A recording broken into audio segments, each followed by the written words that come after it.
era uma pessoa boa, né, prestativa, comigo.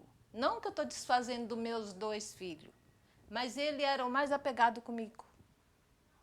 Né? Tudo ele vinha, mãe, preciso disso. Mãe, tem café aí? O café dele era aqui na minha casa. Todo dia de manhã. Mãe, hoje tem janta aí? Falei, lógico, né? Ele casou, ele foi trabalhar, a esposa também. Nós vivemos, assim, os 3 anos melhores da nossa vida juntos. Nós nos apertamos porque eram 2 jovens, eu tinha acabado de começar em um outro trabalho, e aí já vem logo um filho. Só que, assim, tanto a minha família quanto a dele nos apoiou muito. O meu pai apoiou demais, a minha avó nem se fala, ela fazia tudo por nós e para nós. A madrinha do meu filho, que é a minha tia também, e a mãe dele também. Nos apoiou em tudo, assim, desde o nosso casamento até o nascimento do Murilo. Foi excelente. E a nossa construção de vida foi perfeita. Saiu de manhã para trabalhar, né? Eu sempre falo, meu filho, vai com Deus, né? Era um trabalho que ele gostava. É uma coisa assim, ele tinha, sabe, prazer e motivação. Eu até brincava com ele, eu falava, por que você não é médico, né, que salva vidas e tal? Ele falou assim, se você soubesse a alegria que é quando eu subo naquele poste e ligo a energia das pessoas que estão sem energia, que estão doidas para assistir a novela das 9, a alegria das pessoas, isso para mim já me satisfaz. Eu fui cortar o cabelo porque era quinta-feira santa. E aí, 1h30 da tarde, a gente se falou. Eu perguntei para ele se estava tudo bem, ele falou que estava, que tinha almoçado bem e desligou o telefone. 3h15 da tarde, o meu coração acelerou. Eu fiquei sem chão. Aí eu estava no salão, a esposa me ligou. Liga para o Denilson porque eu estou ligando no celular e o Denilson não atende. O companheiro dele atendeu, falou que ele tinha dado uma saída. Tenta ligar para ele. Aí eu peguei, tentei ligar, nada. Aí eu liguei aqui em casa, ele falou para mim, que ele ficou com o menino para mim. Falou assim, tem gente da CPFL aqui e eu tô com o Murilo e ninguém chegou. Aí eu peguei e falei assim, meu Deus, aconteceu alguma coisa com o Denilson. E aí, quando eu entrei pela casa da minha sogra, estava a psicóloga, o assistente social e a profissional do RH da subestação dele. Nesse momento, eu tive certeza que ia acontecer alguma coisa, mas eu não imaginava que fosse o pior. E aí eu perguntei, cadê o Denilson? E eu me lembro dela abrindo os braços e falando, está nos braços de Jesus. E de repente, ele se foi. Eu falei, para que você fez isso o dia que ele foi? O Denilson foi embora e levou todo o meu orgulho, toda a minha certeza, tudo que eu tinha, que eu era dona de mim mesma, não sou mais.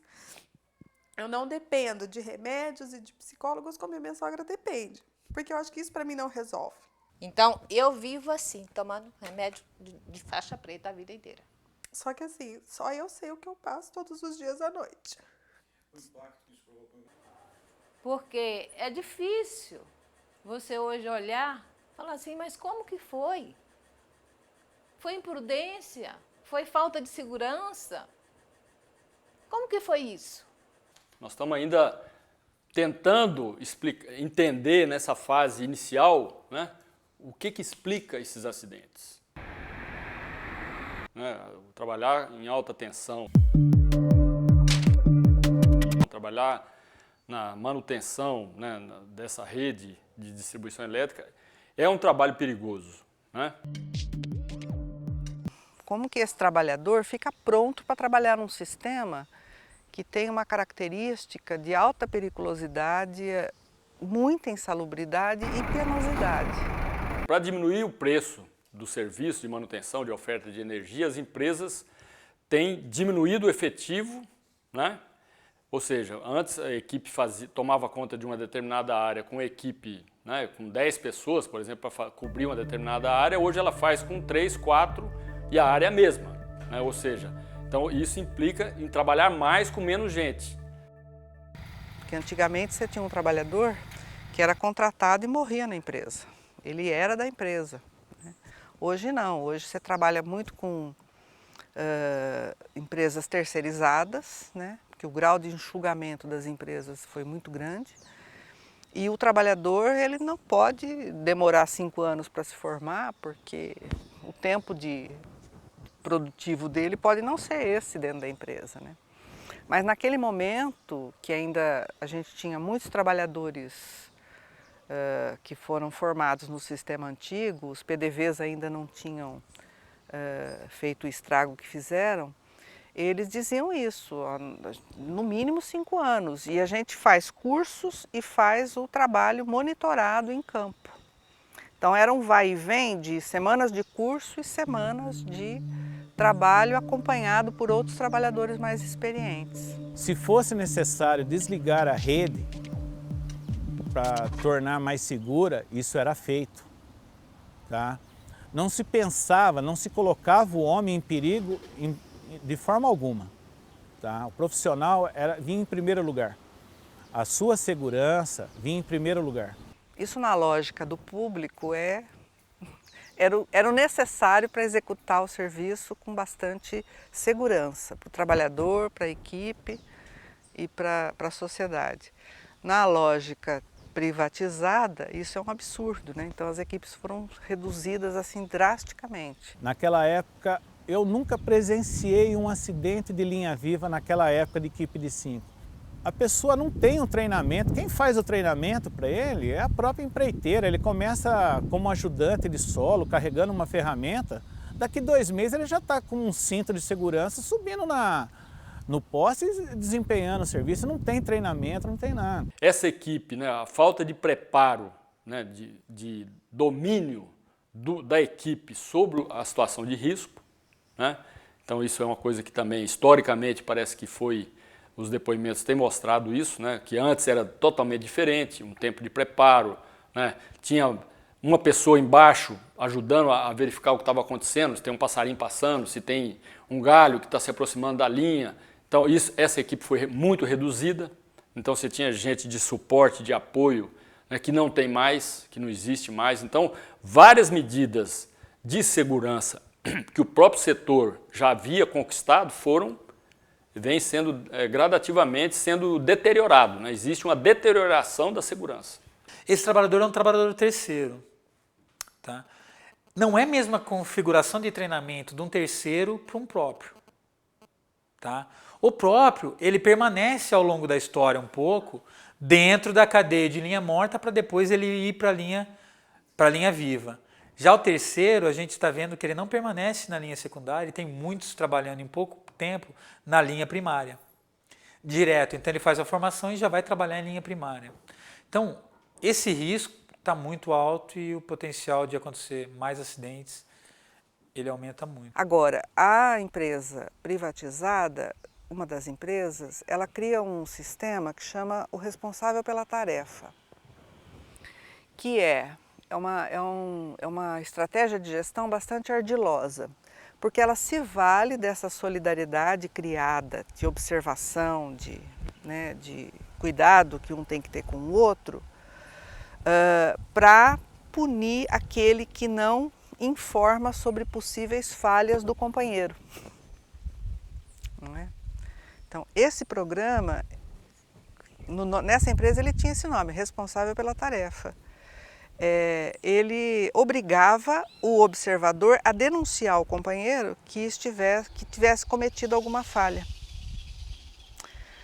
Na eventualidade dele não denunciar e acontecer um acidente, o responsável pelo acidente era quem não fez a denúncia da falha de quem estava sendo observado.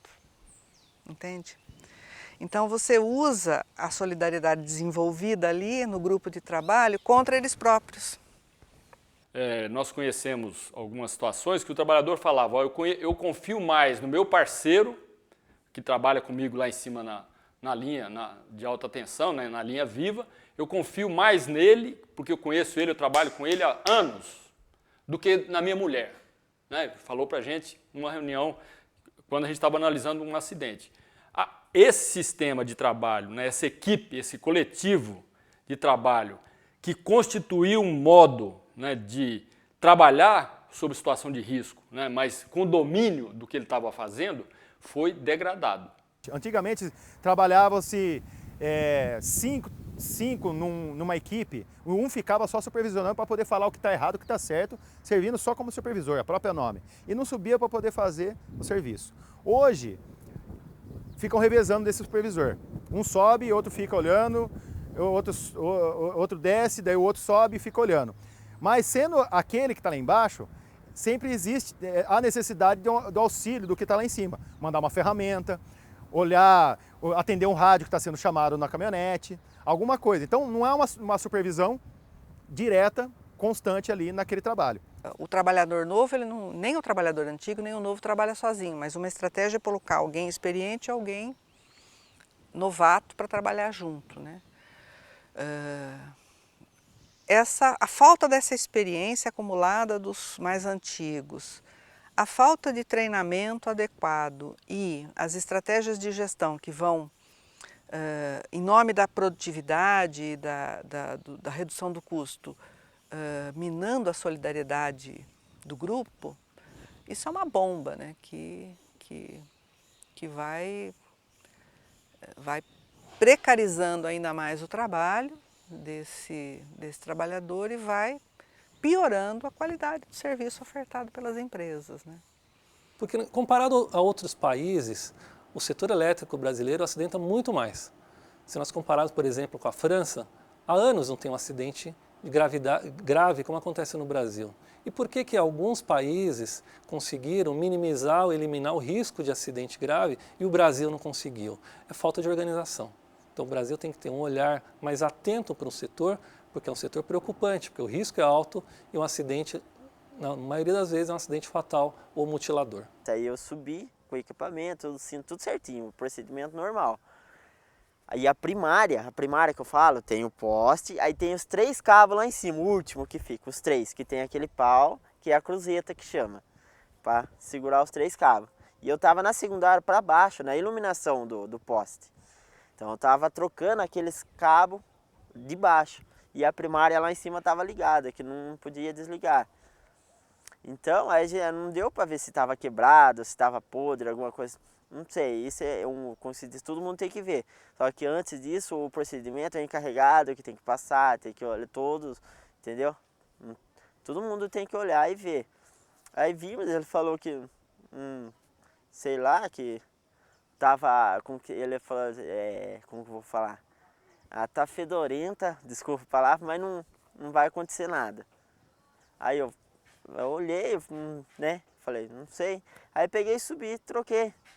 Aí no caso, tem o cabo que a gente ia trocar, estava enroscado no caminhão o cabo. E eu lá em cima trocando os cabos, aí ele balançou com o caminhão, para poder adiantar o serviço. Entendeu? Aí que quebrou aquele pau que segura os 3 fios lá em cima. Caiu a primária para baixo. Como você viu esse fio caindo? Então, é muito rápido, eu escutei só o barulho. Fez aquele barulho de fogo, fez um barulhão e caiu. Aí deu o primeiro choque, eu falei, nossa, eu tenho que aguentar, né, Deus. Aí fiquei lá, por causa de ser religado, é muito rápido. Caiu em cima de você? Caiu na perna, caiu na perna. Aí graças a Deus que estava passando o fio de telefone, que eu encostei aqui atrás no fio de telefone. Aí o choque passou dentro de mim, entrou aqui e saiu aqui. Aí eu fiquei dando a descarga, eu fiquei como sendo um cabo, entendeu? Daí deu o segundo choque, eu falei, pelo amor de Deus, eu quero ver meu filho pelo menos mais uma vez, né? Aí nisso eu desmaiei. Aí a hora que deu o terceiro choque, eu escutei os colegas meus embaixo, sei lá, falando, olha, já mais uma tragédia com o próprio amigo nosso. E eu escutando tudo. Aí, não sei quanto tempo que eu fiquei desmaiado. Aí eu acordei eu mesmo. Tava lá, minha perna já tava tudo derretida, a calça, que a anti-chama não pega fogo, né? Então, aí eu mesmo. Tava com o cinto, trava-queda, tudo normalzinho, capacete, óculos. Eu mesmo peguei a minha perna, passei por cima do cabo, que eu não sentia mais.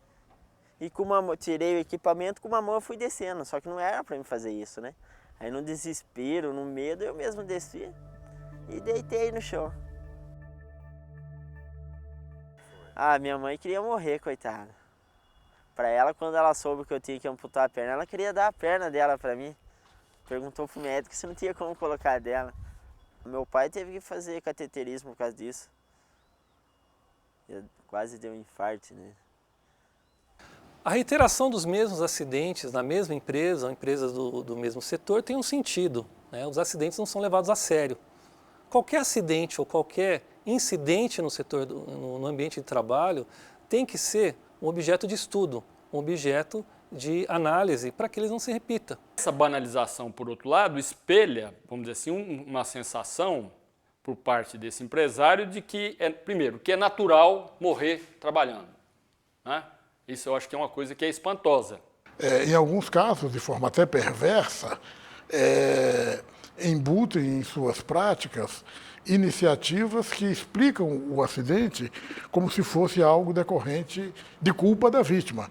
Ele já pagou com as lesões que sofreu, às vezes com a vida que perdeu, e ainda tem sua memória agredida adicionalmente. O próprio patrão lá, quando eu voltei a trabalhar, o INSS liberou, ele olhou na minha cara e falou que 500 mil reais para ele não faz diferença para dar para mim, hoje, amanhã ou mais tarde. Eu fiquei muito magoado com isso, por isso que eu não vou, jamais vou tirar esse processo, entendeu? Não por dinheiro, por nada, por mim, eu tenho que fazer isso, entendeu? Para me sentir. Então, ele queria que eu tirasse o processo e ficasse trabalhando lá. Se eu tiro o processo e fico trabalhando, 3 dias ele me manda embora. Como medida de segurança, por exemplo, hoje em dia no Brasil se morre muito por choque elétrico, por queda em altura, por soterramento, por lesões sofridas em máquinas. E esses são processos de trabalho para os quais a lei descreve exigências de prevenção muito claras. Então, se você vai num local de trabalho e alguém morre e nada daquilo que a lei determinava estava presente, a gente está diante de uma situação de violência explícita. Violência no sentido de desrespeito a direitos de cidadania. Na ocorrência de um acidente, na ocorrência de uma morte, o trabalhador é reposto imediatamente e não há interrupção da prestação de serviço por conta disso. Então, a grande preocupação que as empresas têm é econômico. E nós temos um princípio na Constituição Federal, que é a liberdade de produzir, a liberdade de prestar serviço, mas com responsabilidade socioambiental. Ou seja, o nosso capitalismo, o capitalismo adotado pela Constituição Federal é o capitalismo socioambiental. Então eu acho que pensar as mudanças tem a ver com esse diagnóstico. Não dá para a gente falar, não, quais são as mudanças, são os atores que vão ter que se debruçar sobre isso e ver o que é possível, né? O que explica esses acidentes hoje, esses acontecimentos, né? E aí, com base nesse diagnóstico, pensar soluções. Os trabalhadores hoje não têm espaço para fala, seja ele na ANEEL, seja ele dentro de um tribunal de justiça, seja ele dentro de uma sociedade, seja ele dentro da própria empresa. O trabalhador não pode falar, ele fica... ninguém escuta esse trabalhador. O controle está na mão das empresas. Não é a ANEEL que controla as empresas, são as empresas que controlam a ANEEL, entendeu? Eu não tenho dúvidas disso, né? Enfim.